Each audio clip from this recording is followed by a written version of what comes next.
Good evening everyone, कैसे हैं आप सब लोग। आई होप अच्छे होंगे। Welcome to study with Sumita.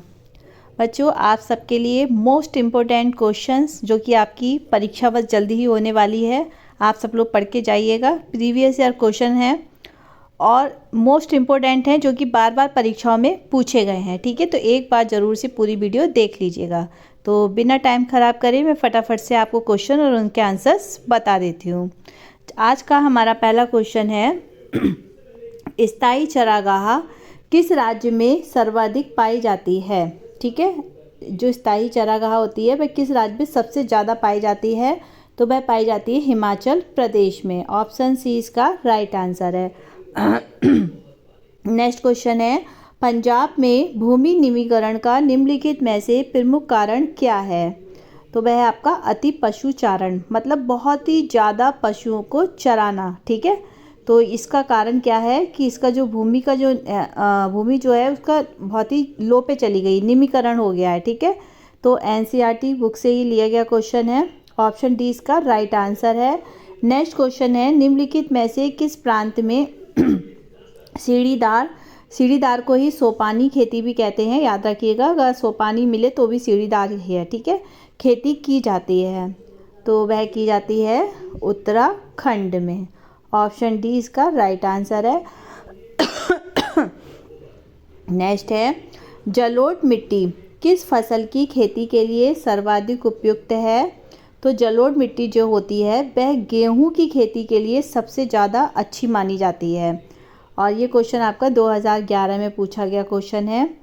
Next question जलोढ़ मिट्टी कहाँ पर पाई जाती है, तो ये जो जलोढ़ मिट्टी होती है वह मैदानी क्षेत्रों में पाई जाती है, जहाँ पे बहुत ज़्यादा मैदान वगैरह होते हैं ना, बिल्कुल सिंपल जगह होती है, मैदानी क्षेत्रों में ये मिट्टी ज़्यादा पाई जाती है।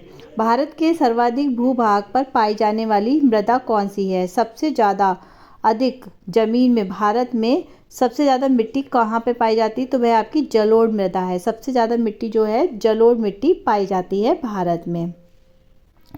नेक्स्ट क्वेश्चन है इनमें से किस राज्य में काली मृदा पाई जाती है, मतलब काली मिट्टी पाई जाती है, तो काली मिट्टी कहाँ पाई जाती है, वह पाई जाती है आपके गुजरात में। ऑप्शन सी इसका राइट आंसर है। नेक्स्ट कपास की खेती के लिए सबसे अच्छी मिट्टी कौन सी होती है, तो वह आपकी काली मृदा होती है, मतलब काली मिट्टी होती है। भारत की सबसे अधिक उपजाऊ मिट्टी कौन सी है, तो वह है आपकी जलोढ़ मिट्टी। कौन सी मिट्टी है, जलोढ़ मिट्टी। काली मिट्टी कौन सी फसल के लिए उपयुक्त है, तो वह आपके कपास की खेती के लिए सबसे उपयुक्त है। क्वेश्चन देखिए 2013 में पूछा गया है अलग तरीके से, और यही सेम क्वेश्चन जो है पूछा गया था 2016 में भी। ठीक है, लेकिन अलग तरीके से। लवणीय मृदा को निम्न में से किस को अन्य नाम से भी जाना जाता है, मतलब जो लवणीय मिट्टी होती है उसको अलग किस नाम से जानते हैं, तो लवणीय मिट्टी को रेहे, ऊसर, कल्लर, इन सभी नाम से जाना जाता है। तो ऑप्शन डी इसका राइट आंसर होगा। कपास की खेती के लिए उत्तम मिट्टी कौन सी है, या फिर कपास उत्पादन के लिए सबसे उपयुक्त मिट्टी कौन सी है। अब आप देखिए वेरी इंपॉर्टेंट क्वेश्चन है, 2017, 14, 13, 12, 10 लगातार ये क्वेश्चन कई बार परीक्षाओं में पूछा गया है, तो इसको याद रखिएगा, काली मिट्टी। ऑप्शन सी इसका राइट आंसर है। अभी तक चैनल को सब्सक्राइब नहीं करा है तो जल्दी से कर दो, फटाफट से लाइक करो और अपनी फ्रेंड से फटाफट से वीडियो को शेयर कर दो जो भी परीक्षा देने जाने वाले हैं एसएसटी की। तो आगे का क्वेश्चन है निम्न में से कौन सी मिट्टी चाय की खेती के लिए उपयुक्त है, तो वह आपकी पर्वतीय मिट्टी। ठीक है, पर्वतीय मिट्टी जो होती है वह चाय की खेती के लिए सबसे अच्छी मानी जाती है। नेक्स्ट निम्नलिखित में से कौन सा जल सबसे अधिक खारा होता है, तो वह होता है भाई समुद्री जल।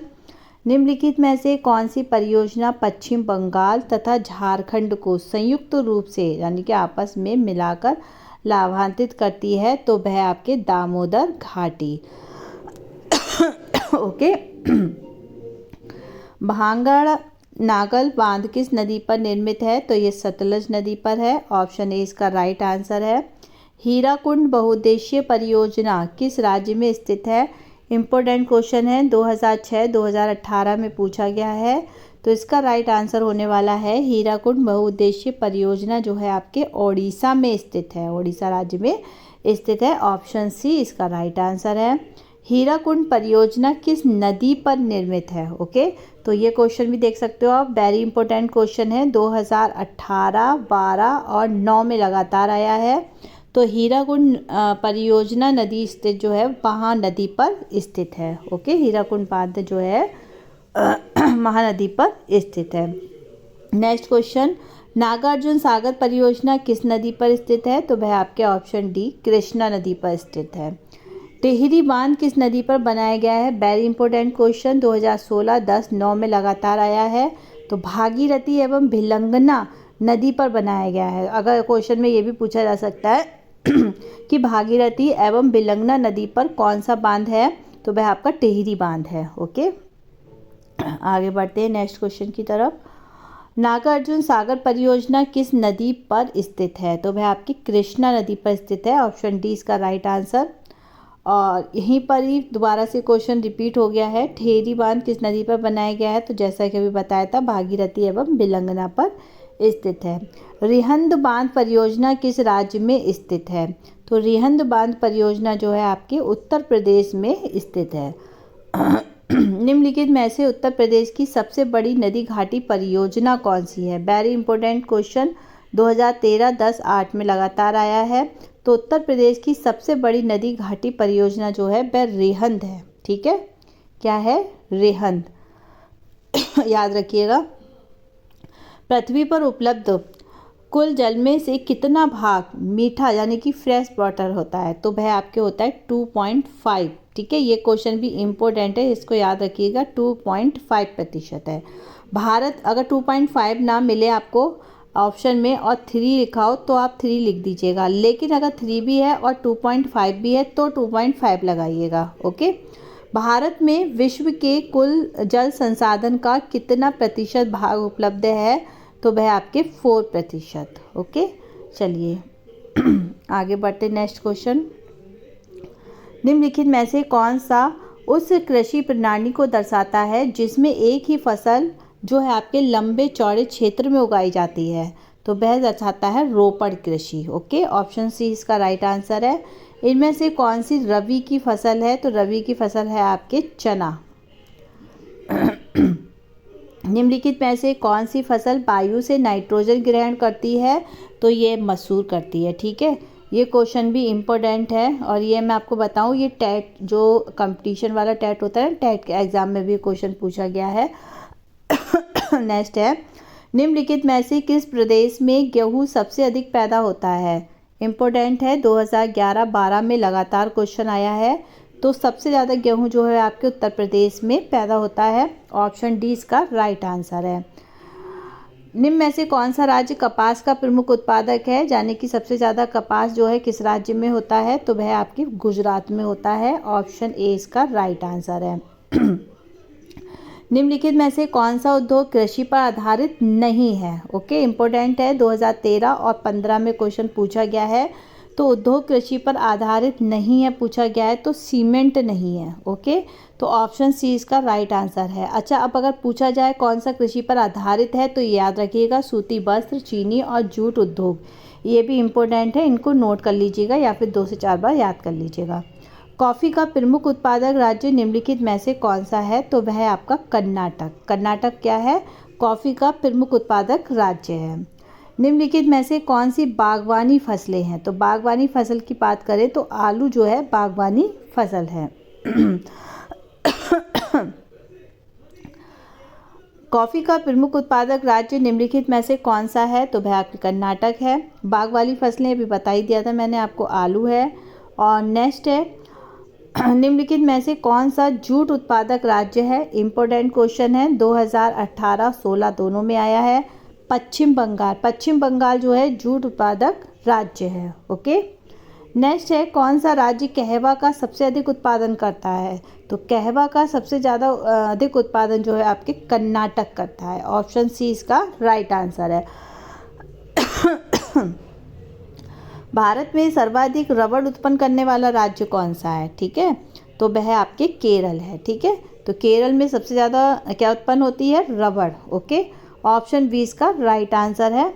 नेक्स्ट है, चाय की खेती के लिए कौन सी मिट्टी सबसे अधिक उपयुक्त मानी जाती है? तो वह मानी जाती है आपकी पर्वतीय मिट्टी। इसी क्वेश्चन को पिछला बार भी रिपीट हुआ था और ये 2011-12 दोनों में पूछा गया है, इम्पोर्टेंट है।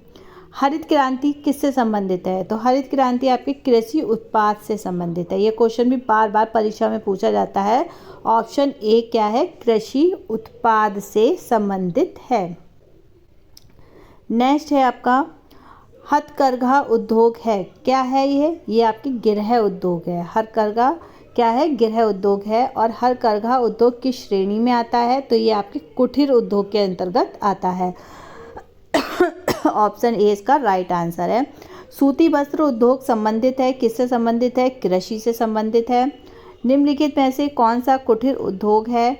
ऑप्शन वेरी इंपॉर्टेंट क्वेश्चन है, 2011, 12 और 16 में लगातार पूछा गया क्वेश्चन है, इसको ज़रूर याद रखिएगा। ठीक है, क्या है कि निम्नलिखित में से कौन सा कुटीर उद्योग है? तो वह आपके हथकरघा जो है कुटीर उद्योग है।